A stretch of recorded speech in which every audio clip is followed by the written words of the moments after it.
Assalamualaikum warahmatullahi wabarakatuh. Jadi, kembali lagi bersama saya Ulufi Al-Kurdi. Di video kali ini kita akan membahas soal biologi. Seperti apa contoh soalnya? Mari kita langsung lihat saja. Nah, jadi kita mendapatkan soal tentang pernyataan nih, sebab akibat. Nah, emergensia itu atau duri palsu ada tanaman sulit dilepaskan dari tanaman. Sebab emergensia merupakan tonjolan epidermis yang berasal dari silinder vaskuler atau stele. Nah, opsi jawaban berikut yang benar yang mana sih? A, B, C, D, or E? Oke guys, dari soal ini itu ada kata duri palsu yang melekat pada tumbuhan. Artinya bab ini itu masuk ke dalam bab tentang tumbuhan-tumbuhan seperti itu.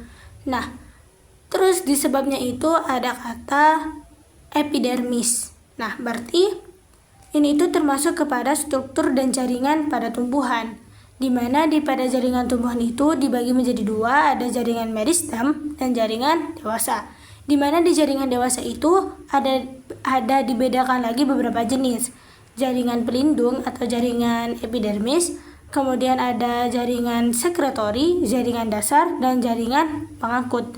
Nah, dapat dari kata epidermis ini itu masuk ke bagian subtopik yang jaringan pelindung. Nah, seperti apa jaringan pelindung? Mari kita lihat video materi berikut ini.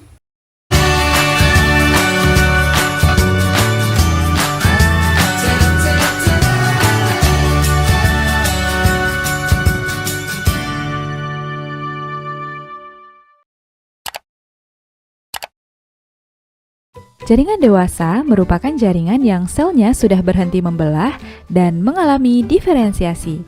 Jaringan dewasa memiliki sel yang relatif besar, kadang-kadang selnya sudah mati dan terdapat ruang antar sel, dinding sel mengalami penebalan, vakuolanya besar, dan sitoplasmanya sedikit. Berdasarkan fungsinya, jaringan dewasa dibedakan menjadi 4 jenis. Pertama, jaringan pelindung, terdiri dari jaringan epidermis dan jaringan gabus. Kedua, jaringan dasar, contohnya jaringan parenkim. Berikutnya, jaringan penguat berupa jaringan kolenkim dan sklerenkim. Dan terakhir, jaringan pengangkut terdiri dari xilem dan floem. Yuk kita bahas lebih lanjut. Kita mulai dari jaringan pelindung, epidermis. Jaringan ini terletak di bagian paling luar yang menutupi permukaan tubuh tumbuhan. Terdiri atas satu lapis sel yang tersusun rapat tanpa ada ruang antar sel. Selnya merupakan sel hidup tanpa klorofil. Jaringan epidermis ini berfungsi sebagai pelindung, menyerap air dan mineral, dan menyekresikan lapisan lilin atau kutikula yang bisa mencegah evaporasi pada batang dan daun. Sebagian sel epidermis berkembang menjadi alat tambahan yang disebut derivat epidermis. Bentuk-bentuk derivat epidermis pada tumbuhan antara lain stomata atau mulut daun yang berfungsi untuk pertukaran gas, trikoma yang berupa rambut sisik, contohnya pada bagian bawah daun durian, sel kipas atau buliform, contohnya pada daun padi, gunanya untuk menyimpan air dan mengurangi penguapan, spina yang berupa duri, contohnya pada batang bougainville, filamen yang terdapat pada epidermis akar gantung tumbuhan berfungsi untuk menimbun air yang diperolehnya dan mengikat oksigen seperti pada tanaman anggrek, dan sel kresik yang menyebabkan batang menjadi keras, contohnya pada tebu. Di video tadi itu ada kata spina, artinya duri. Nah, kan yang di soal itu ada sedangkan di soal itu ada kata apa? Emergensia. Nah, jadi yang benar ini yang mana? Emergensia atau spina? Nah, untuk bisa membedakan itu, mari kita lihat video materi berikut ini. Halo Sobat Biota, selamat datang di Zona Sekolah. Materi keempat, bab jaringan pada tumbuhan. Oke Sob, sekedar mengingatkan bahwa jaringan pada tumbuhan terbagi menjadi dua jenis, yaitu jaringan meristem dan jaringan dewasa. Jaringan dewasa itu dibagi menjadi beberapa jenis, yaitu jaringan pelindung, jaringan dasar, jaringan pengangkut, dan juga jaringan sekretori. Di video ini kita akan membahas jaringan pelindung Sob, atau jaringan epidermis terlebih dahulu. Jaringan epidermis atau jaringan pelindung. Terdapat kata epi yang artinya tepi dan dermis yang artinya kulit. Epidermis ini merupakan jaringan dewasa yang terletak di tepi atau paling luar dari tumbuhan. Nah, karena letaknya itu berada di paling luar tumbuhan, jadi jaringan ini fungsinya itu mirip dengan kulit manusia sob, yaitu untuk melindungi bagian dalam tubuhnya. Misalnya dari perubahan suhu, kerusakan mekanik, dan organisme berbahaya lainnya supaya tidak masuk ke dalam tubuh. Makanya, jaringan epidermis ini disebut juga sebagai jaringan pelindung. Sedangkan untuk karakteristiknya sob, jaringan epidermis memiliki beberapa karakteristik untuk mendukung fungsinya sebagai jaringan pelindung. Yang pertama, terletak di bagian paling luar untuk melindungi bagian yang lebih dalam. Kemudian, ada yang tersusun dari satu sel ataupun ada juga yang tersusun dari beberapa lapis sel. Terus ia memiliki saluran sel yang rapat dan hampir tidak menyisakan ruang sel. Nah, hal ini untuk mencegah organisme berbahaya seperti bakteri itu masuk ke dalam tumbuhan. Terus ia memiliki pakuala yang lebih besar. Karena dengan pakualanya yang besar, itu akan membuat selnya menjadi kembung dan membuat antar selnya menjadi rapat sehingga tidak dapat mudah dimasuki oleh sel-sel berbahaya yang datang dari luar. Berikutnya, kebanyakan selnya itu bersifat transparan sob, terutama epidermis yang ada pada daun.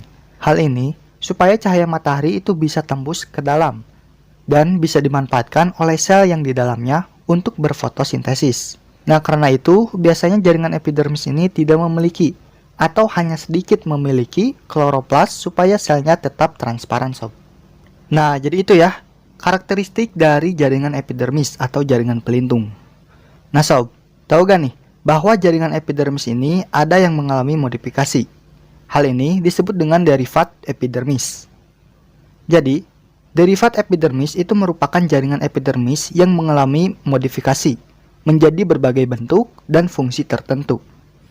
Nah sob, bentuk dari derivat epidermis itu ada beberapa macam, yaitu ada trikoma, rambut akar, emergensia, sel kipas, sel kersik, filamen, litokis, dan juga stomata.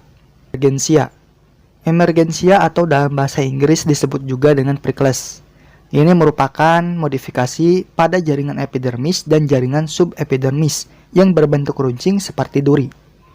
Nah sob, emergensia ini dapat ditemukan di berbagai jenis tumbuhan atau di berbagai bagian tumbuhan. Contohnya di bagian batang, seperti batang mawar, atau di bagian buah, seperti pada kulit buah rambutan. Nah, ciri emergensia ini gampang lepas sob. Makanya, emergensia ini juga disebut dengan duri palsu. Nah, terus kalau duri asli itu bagaimana? Nah, jadi sob, kalau duri asli atau duri sejati itu ada dua macam, yaitu spina dan juga thorn. Spina ini itu merupakan modifikasi dari organ daun. Modifikasinya itu bisa dari daun secara utuh, contohnya seperti kaktus, dan juga bisa hanya termodifikasi sebagian, contohnya lidah buaya. Sedangkan kalau thorn itu merupakan modifikasi dari organ batang. Untuk contohnya kita bisa temukan pada tanaman jeruk sob. Nah, untuk perbedaan keduanya itu bisa kita lihat dari pucuk aksilarnya, yaitu yang akan membentuk cabang dari batang utama. Jadi kalau spina, pucuk aksilarnya itu terlihat seperti ini. Tapi kalau termodifikasi menjadi thorn, maka pucuk aksilarnya itu akan menjadi duri di atas nodus. Nah, kedua duri sejati ini memiliki semua jenis jaringan, termasuk jaringan pengangkut yang terhubung dengan batang utama. Jadi sob, duri sejati ini akan sangat sulit untuk lepas dari batang utama, karena mereka juga memiliki jaringan yang terhubung ya dengan batang utama. Jadi berbeda ya dengan emergensia.